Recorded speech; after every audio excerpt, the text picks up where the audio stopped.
Have you guys heard about this whiny ass Dalton, Georgia police officer who abruptly threw a temper tantrum, quit his job by publicly announcing his resignation on Facebook simply because the city of Dalton refused to defend his unconstitutional traffic stop that resulted in a college girl being shipped off to ICE detention and possibly being deported? Well, we're going to talk about him.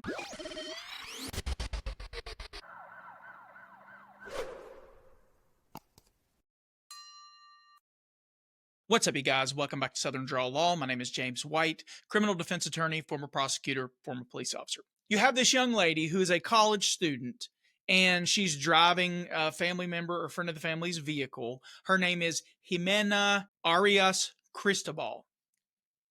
Say it once. That's it. So she gets pulled over by Dalton police officer Leslie O'Neill for an improper turn. So the allegation is that she turns right on red at the Thornton Avenue and Walnut Avenue intersection where there's a sign that says you can't turn right on red. So O'Neill catches up to what he believes is the vehicle he just witnessed making this improper turn. He pulls it over, and of course he finds out she doesn't have a driver's license. So he arrests her for driving without a driver's license, which is a thing that you can be arrested for in Georgia. So without further ado, let's check out the body cam interaction. It'll be edited just to the basically relevant section where he's interacting with her, and we can see how he conducted himself and how he treated her during the traffic stop when he arrested her for driving with no license. The footage comes to us from 11 Alive out of Atlanta, and once we get through this interaction, we'll come back and talk about the law, the fallout, and why we're here.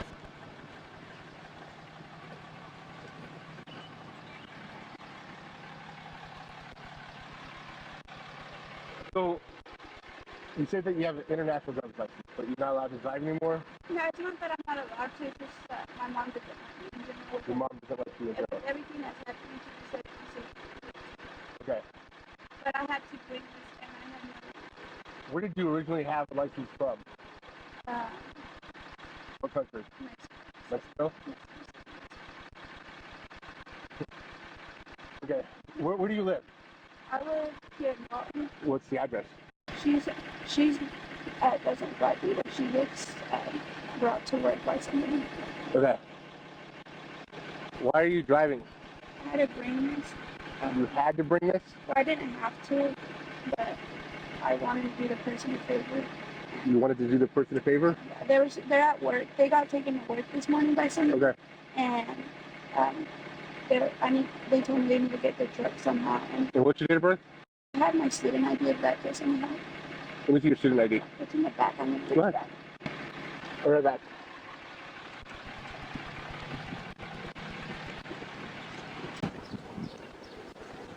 Whose truck is this? And who's she to you?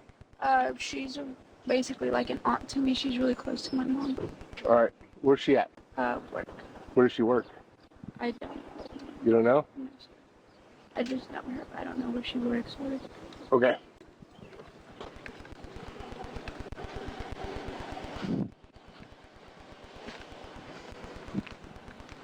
Do you have her phone number? Yes, I do. I might need to call my mom to send it to me. 614 Dalton. Can I have you run that 28 and see if you can find an RO, and if you can, get them on the phone for me? I'll be right back.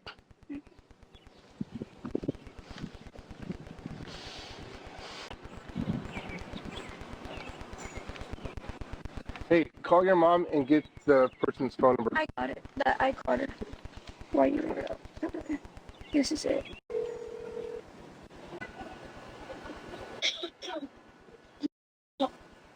Aló. Aló, es Jimena. Quiere hablar el policía contigo, ¿ok?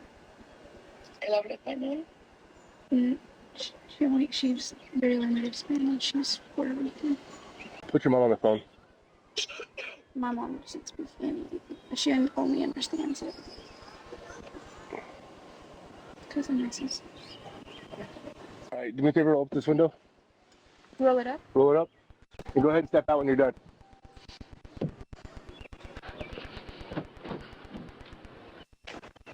So in the state of Georgia, when you drive without a license, you know what happens? Have you ever been to jail? Oh, you're going. I Turn around for me. I can't. cannot go to jail. I have my finals next weekend. My family really depends on this. You shouldn't be driving. I know, but You'll get released. my family doesn't have the money to release me. It's only my mom. It's my mom with 3 daughters, and she's barely paying off my college.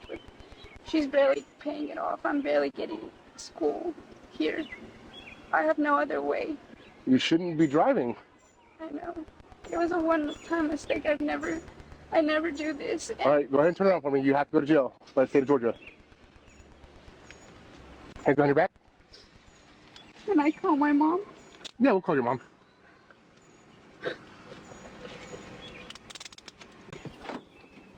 Nothing else you need in the car? No, sir.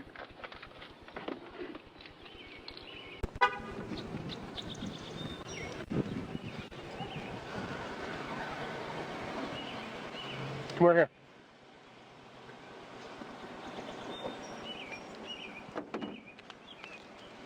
I'm 10-4, 1 female 95. Do me a favor. Step away. Turn around. Back up a little bit. I'm going to search you, but I'm going to use the back of my hand, okay?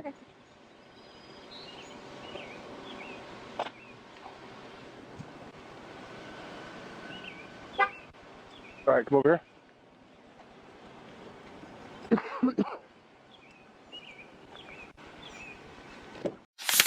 Tonight at 11, for the first time, we are hearing from the Dalton police officer whose traffic stop led to a 19-year-old staying in ICE custody for 2 weeks. The department says that the officer pulled over the wrong car. What do we know about why this officer resigned? In his resignation letter, Officer O'Neill says the department is not properly defending him against accusations that stem from that arrest. We did ask to speak to the former officer today. He does not want to do any interviews right now, letting the letter speak for itself. This is the resignation letter Dalton police officer Leslie Allen O'Neill submitted. His wife confirms with 11 Alive News that the letter she posted on Facebook details his reason for leaving. In it, O'Neill says his resignation stems from the department's, quote, inadequate response to and defense against public accusations of false arrest, which arose after a charge from a valid arrest was publicly dropped without explanation. Dalton police say they dropped the charges against Jimena Arias Cristobal after dash camera video showed Officer O'Neill pulled over the wrong truck, stopping Arias Cristobal's dark gray pickup instead of a black one. That arrest led to her being held at an ICE detention facility for 2 weeks. Being in Stewart changed my life. It's something I wouldn't wish on my worst enemy. It's the conditions and the unknown. It's not knowing what's going to happen to me. Knowing that I could be sent back to a country that I don't know, having to be torn apart from my family. The 19-year-old was brought to the U.S. by her family at 4 years old. She does not have a clear legal path to stay here. She was reunited with her family Thursday, including with her father, who was in ICE custody at the same time and was released on bond. Officer O'Neill says he has faced widespread defamation that the department has been silent about, saying he could no longer effectively do his job without, quote, fear of further backlash from the community. I asked the city of Dalton's communications director for the department's response. He says that they don't have a comment on the letter at this time. Officer O'Neill's wife says they're getting a lot of support. Yeah, she posted that there's been overwhelming community response and other departments have expressed interest in hiring her husband. All right, we'll keep following it. Gilad, thank you so much. Okay, so here's the interesting twist. The city of Dalton comes out after they get some pretty enormous public pushback, and they dismiss this case against Miss Cristobal. They said it was because essentially she was stopped, and since she wasn't the driver who allegedly committed the traffic violation, any evidence gathered during the stop, like the fact that she didn't have a driver's license, would be subject to suppression under the exclusionary rule. Sounds noble, right? But let's be real for a second. When's the last time that you saw a police department walk away voluntarily from a case that they actually wanted to prosecute just because of a pesky evidentiary issue? Exactly. Never. That super annoying Constitution that everybody's always quoting and raving about doesn't usually stop police departments who want to prosecute somebody from pushing forward if they believe they've got something they can work with, even if they think they might lose it at trial. I mean, ultimately, police officers don't care whether evidence gets suppressed or they lose at trial. The process is their punishment, and that's pretty much widely understood. So the idea that this was not like overtly political is ludicrous. It clearly was. The city to its credit, did not want to continue defending an arrest that was fast becoming a national embarrassment.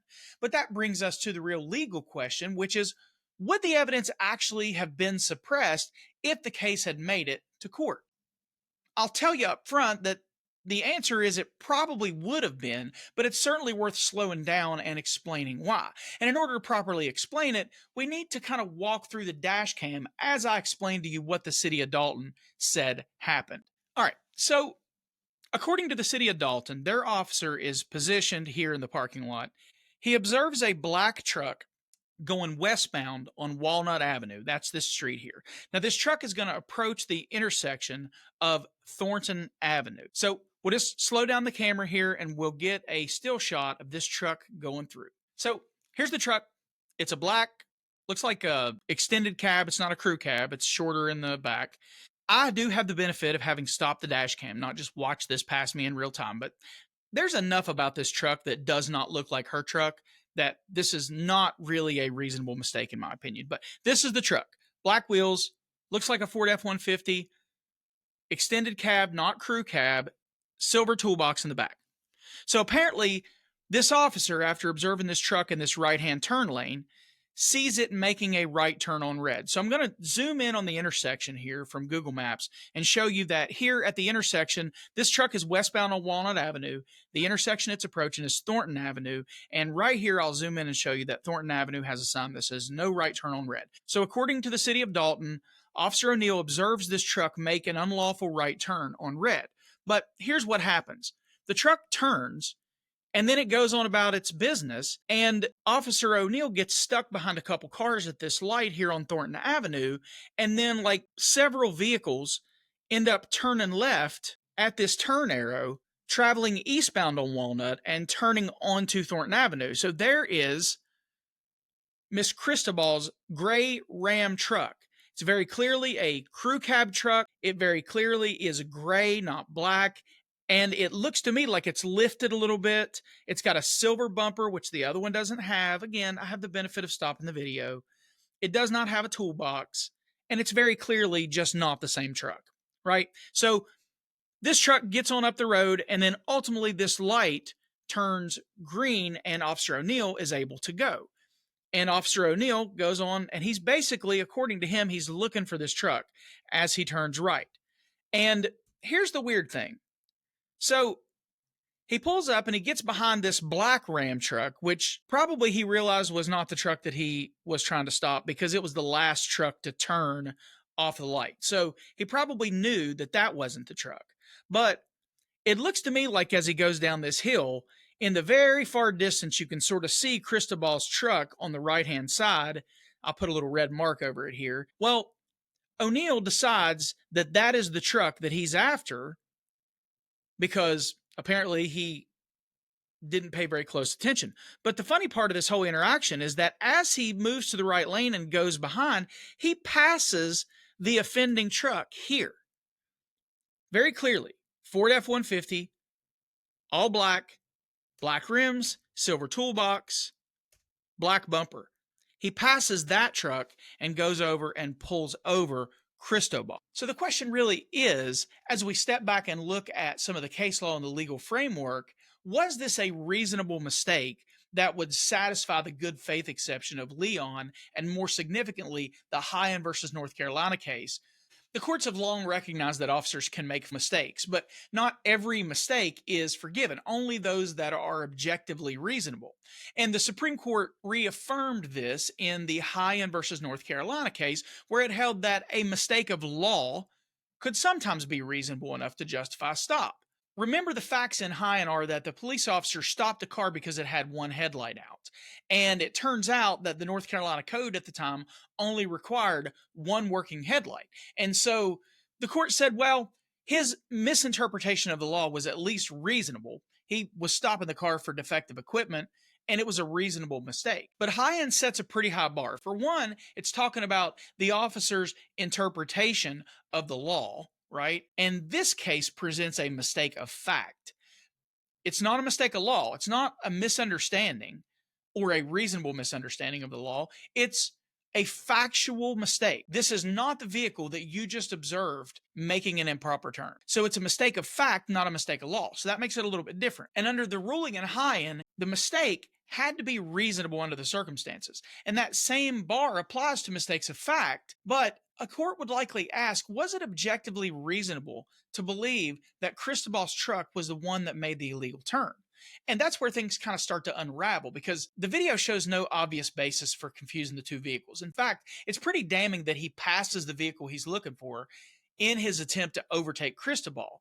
And the timing doesn't add up either. So there was just so much time that passed from the time that he got stuck behind the light and he attempted to make the traffic stop that it wasn't reasonable to go and pull this car over. It's very obvious that he didn't actually remember which vehicle turned right on red and which didn't. And so what we have here is we have probably an objectively unreasonable mistake of fact. And without reasonable articulable suspicion, the stop violates the Fourth Amendment. And when the stop is unlawful, any evidence that stems from it, such as the fact that the driver lacked a driver's license, is in fact fruit of the poisonous tree. So it really just comes down to, would an objectively reasonable police officer still make this mistake of fact, given the amount of time, given the fact that they passed the vehicle they were actually looking for and didn't recognize it, and went on to stop this vehicle that was different enough? I mean, we have enough differences here. We have crew cab versus extended cab. We have black versus gray. We have Ford versus Ram. We have silver wheels versus black wheels. We have silver bumper versus black bumper. And we have a toolbox in the offending vehicle and no toolbox in the other vehicle.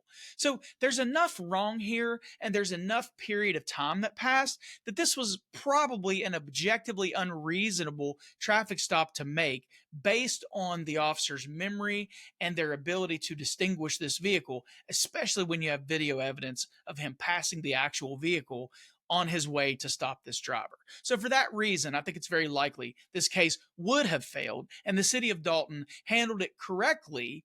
My only issue is, I wish they'd undertake this analysis every time they have a controversial situation and do this routinely by watching their officers' body cams, as opposed to just waiting when there's one where there's political backlash. Now, let's talk about what this case is really about, and that is choices. She shouldn't have been driving. That's fairly obvious. She shouldn't have been in the country illegally. I get that. But she was brought here when she was 4 years old. She's gone to elementary school, middle school, high school, and now college here. This is the only place she's ever known as home. So what do we actually expect her to do? But the point is, she did have a choice. She knew she wasn't authorized to drive. She knew that she shouldn't be driving, and she chose to drive. And there are consequences for that choice, right? Fair enough. But let's talk about him. Let's focus on his choices for a second. It is true under Georgia law that driving without a valid driver's license carries, and this was a surprise to me, but it carries a mandatory jail service of 2 days in jail. But that's upon conviction. Georgia law also gives its officers discretion. Discretion is the freedom to make independent choices about what to do with a person when you observe them commit a misdemeanor in your presence. And what he chose to do with his discretion is take this girl to jail. Why? She was completely polite with him. She answered all of his questions. She submitted to his demands, which she didn't have to do. She called people on the telephone. She did everything she possibly could. She was as nice as she could be. She apologized. There was no reason to take this girl to jail. He took her to jail because he could, and he has a tyrant's heart, and that's what he wanted to do. He wanted to make sure that she felt the extreme consequences of her mistake of committing a traffic violation that she didn't actually commit in front of him. He could have just written her a citation and let her go, but he didn't choose to do that. He made his own choice. In closing, this case really is about choices, but the undercurrent is rules for thee, but not for me. So you have this little college girl. She's just told you how hard her life's been. Her mom's raising 3 kids, can barely afford to get her through college. She can't afford to pay for college again, and that's what's going to happen when she misses finals because you've put her in jail and she doesn't have the money to bond out. And she's telling you that. She's a kid, man. She's not doing anything except committing a traffic violation. But he doesn't care. And it really comes down to this. There's a thing that happens to human beings called desensitization. If you make $500 a week, $500 is a lot of money. If you make $5,000 a week, $500 doesn't seem like a lot of money. You become desensitized to how much money $500 is. The first time you see a dead body, for instance. It's a pretty jarring, traumatic thing. I can still remember the first homicide victim I ever saw. It was July 3rd, 2003. I was in FTO program. It was the night of the fireworks. I remember his name. I won't say it out of respect to his family. The point is, I'd never seen anything like that. It was jarring. It was traumatic. I remember it to this day. I can close my eyes and see his face, eyes wide open, lifeless. Right now, I can see him in my mind. But that same year, I worked 11 more homicides and saw 11 more dead bodies. And by the time I got to dead body number 12, didn't have the same kind of impact on me that the first one had. And that's what happens when you become desensitized to the gravity of taking someone's liberty away from them. You arrest 100 people, you just don't think about it anymore. And that's what's happened with this police officer. So, yeah, she had a choice. There were consequences for the choice. She made a mistake, and he made sure she experienced extreme consequences for that mistake. And you know what's strange? He made mistakes too. He pulled over the wrong car. He did not observe her commit a traffic violation, but he expected his department and his community to dismiss his mistake because, he's a hero and he's just doing his job and defend him. And then he threw a temper tantrum and resigned publicly and put it all over Facebook when the city of Dalton didn't defend him. Hell, I expected him to defend him too, but they didn't. And good on the city of Dalton for doing the right thing. I wish they would do it every time we have an issue, not just when it's politically convenient because there's a big pushback against ICE detention. I wish they'd do it because it's the right thing to do. But I'm not going to quibble with it. They did the right thing. And it's not often that we get to say that about a city under fire for doing something like this. So just when he thought she was going to be the only one experiencing consequences, well, guess what, Big Daddy? Your choice comes with consequences too. And these are them. So, to his surprise, big pouty baby police officer Leslie O'Neill wasn't the only one doling out the consequences. And when you go all in and you don't have the cards and you say, well, I'm going to quit if you guys don't do things the way I want you to, they say, quit. These are your consequences. I hope you sleep well tonight, knowing that you'll probably get a job down the street somewhere where they'll defend you no matter what you do. But at least in this particular case, the city of Dalton stood up, did the right thing, maybe for the wrong reasons, but I'll still take the right thing, even if it's for the wrong reasons. Anyway, that's all for this one, guys. I just wanted to put it on your radar. I haven't seen anybody else really talking about this other than the local news stations. I just thought it was an interesting case to talk about mistake of law, mistake of fact, and to talk about a big whiny crybaby police officer. So hope you got something from it. I'll probably write a follow-up blog based on what people say in the comments over on Substack, and I'd like to invite you over there. It's absolutely free. You don't have to pay anything. You can join a paid tier if you'd like to, but it's just for people who want to support the channel monetarily. If you don't want to go to Substack, but you'd still like to support monetarily, I'll leave my Venmo and PayPal links both here on the screen as well as in the description. Please remember to like and subscribe and leave a comment on the video. Check out some of the other videos on the channel. Leave a comment on there as well. Until I see you again, take care. Always film your interactions with the police and keep your evidence to yourself.